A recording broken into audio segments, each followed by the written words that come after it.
In light of the latest release of the Dettling Rye that's coming out, which is going to be their second year rye, we're going to blind the first 3 releases of their first year rye and see which one we think is the best. If you're interested in that, stick around.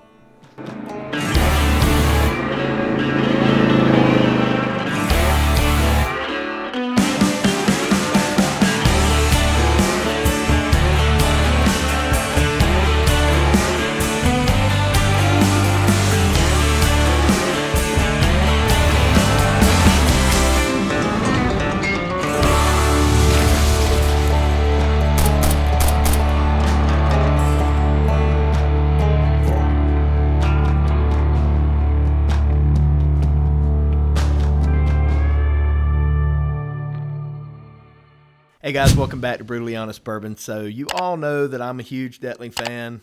Nothing there to be hidden. I absolutely love what Seth and Vicky are doing over there. I think that Seth is a mastermind when it comes to producing whiskey. And you can call me a homer if you want to, and that's fine.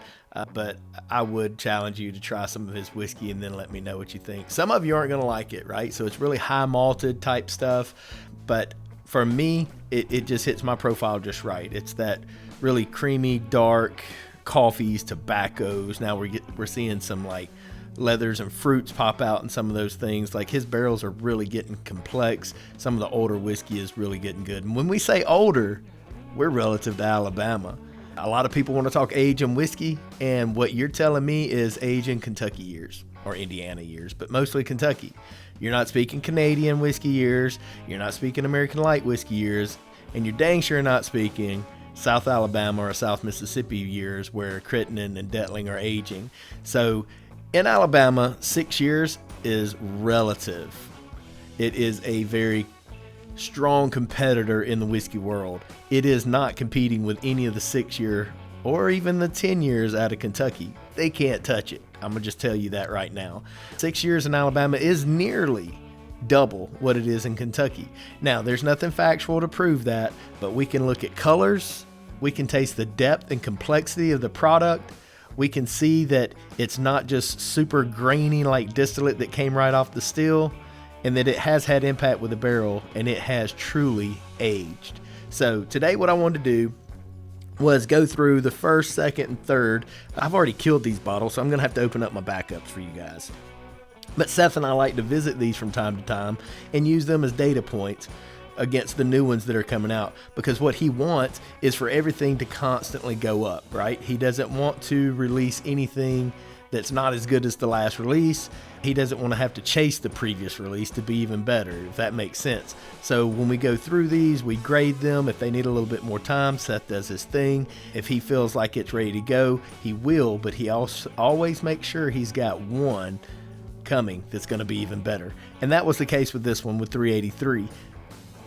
Originally, we thought this would be the first gold top, and for Seth Dettling, the gold tops are his top 1%. Pewters are his like top 5 to 10%.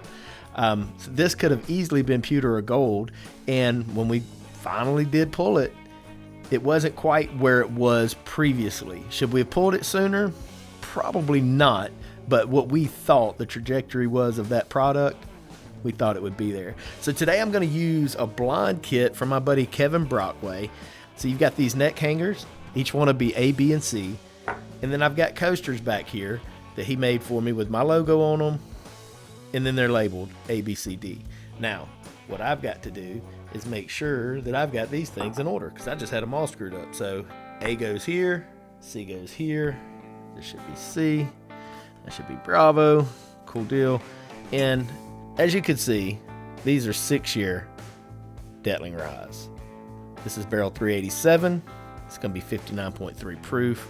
This is going to be the first one that come out. It's going to be 386 at 108 proof. So he likes to practice low entry proof. He likes old school distillation practices. And I think he's got something going on there. This is going to be 383 at 108.2 proof. And just off me guessing, because it's been a little while since I've worked these, 383 was my favorite. All of my glens back here are just clear glens. There's nothing there to discern what's what. What we'll do is we'll pour these up, ABC. I'll scramble them up, and we'll go from there, and we'll just kind of blind them, see what we think. First and foremost, if you need to open a wax bottle, you need to go see my boy over at Belford Wood Designs. He cuts these out of wooden staves. They're really cool, but more so, they work fantastic. The Dettling bottles are a little better for these because you can figure out right where that lip of the glass lays and just lay this one right in that lip. It also gives you a really clean wax line once you're done. You can see how clean this one looks. It doesn't even look like it's really been cut. All right, we'll pour that.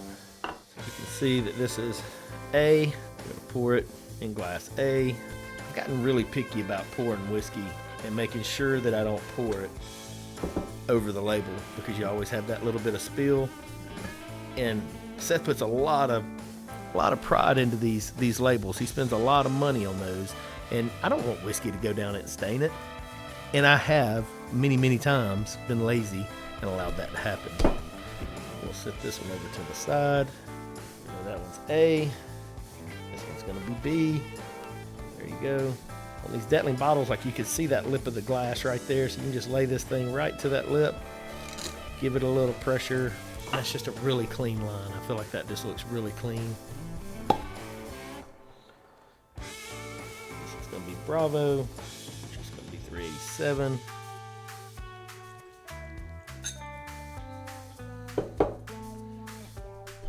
So that went in Bravo. Alpha, I have to double check myself because I make mistakes. Brandon gets on to me all the time for that. So this is gonna go in Charlie, and it's on to Coast C. About even, huh? And we will just start scrambling these up, trying to forget which one is which. I'm gonna knock these glasses over, I know I am. But we'll just keep doing this until we can convince ourselves that they're mixed up enough that we don't know which one is what. I don't have anybody here today to blind me, so there's that. But this system that Kevin has put together has really done well. Now, I don't know what's what there. Should we do it again? Are we convinced enough that that might be blind? All right, let's get into it, see what we think. They're all going to be very similar. They all have the same exact DNA, so don't expect them to be totally different, but as much as I've worked these ryes with Seth, I do know that they are different. On his ryes, I get a lot of caramels, a lot of like colas. That's almost like a caramel type cola. There's a nuttiness there, maybe like a cashew. This one's going to be a little brighter, got a hint of mint on it there. Picking up some of those milk chocolates in it. This one is a lot more chocolate forward. Let's get into them, see what we think on the palate. Well, let's rank nose first. What do we think the best nose is? Okay, this one is going to have the strongest nose. They all smell delicious, so it's not about that. This one has the most like strong scent of aroma by far, and it's absolutely delicious. That one's almost like dessert.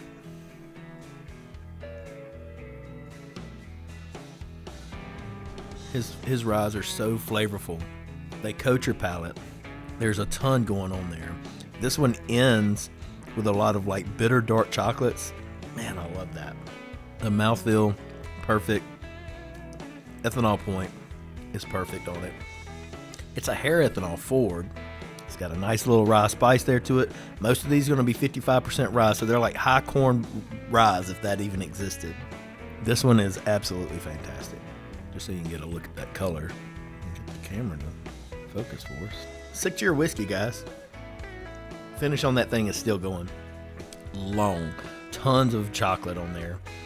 It's like a cocoa, like a bitter type of it's like a bitter type of sweet chocolate, if that matters, or if that makes sense. It's dark chocolate.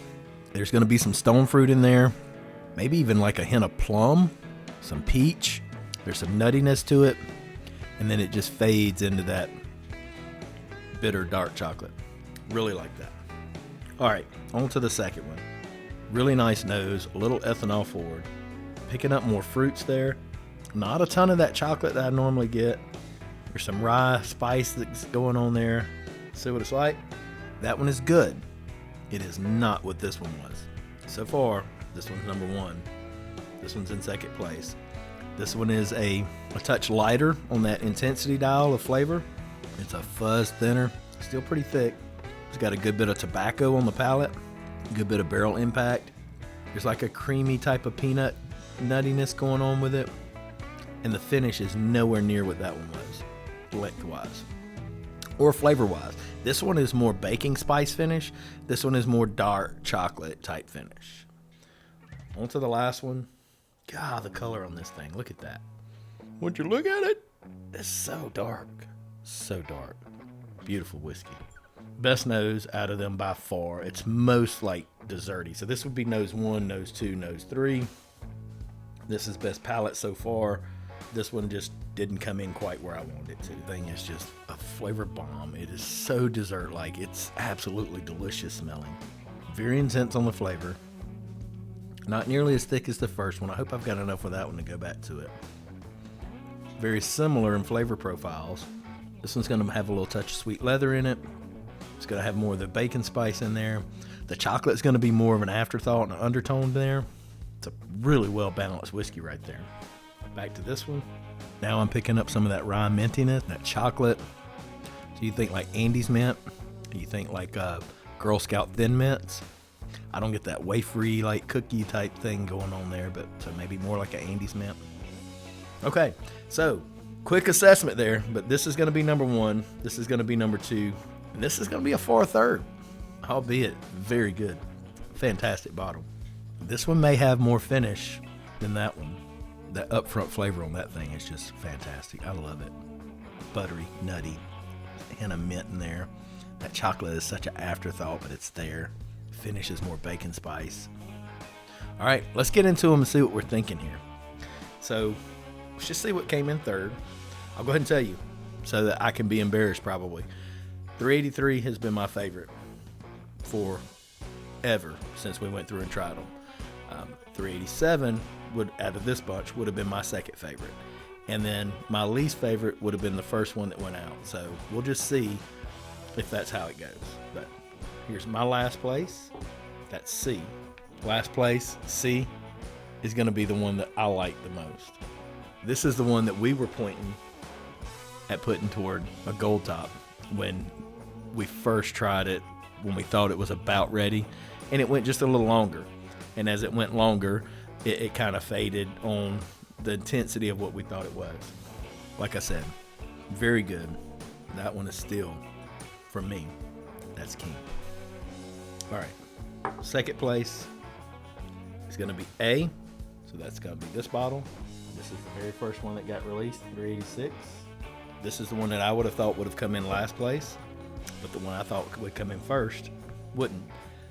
So that leaves Bravo, which is going to be this one, as being the winner. So that is my favorite bottle in this blind. This was my favorite bottle if I had to argue. And I actually argued with somebody on this yesterday. I sure did.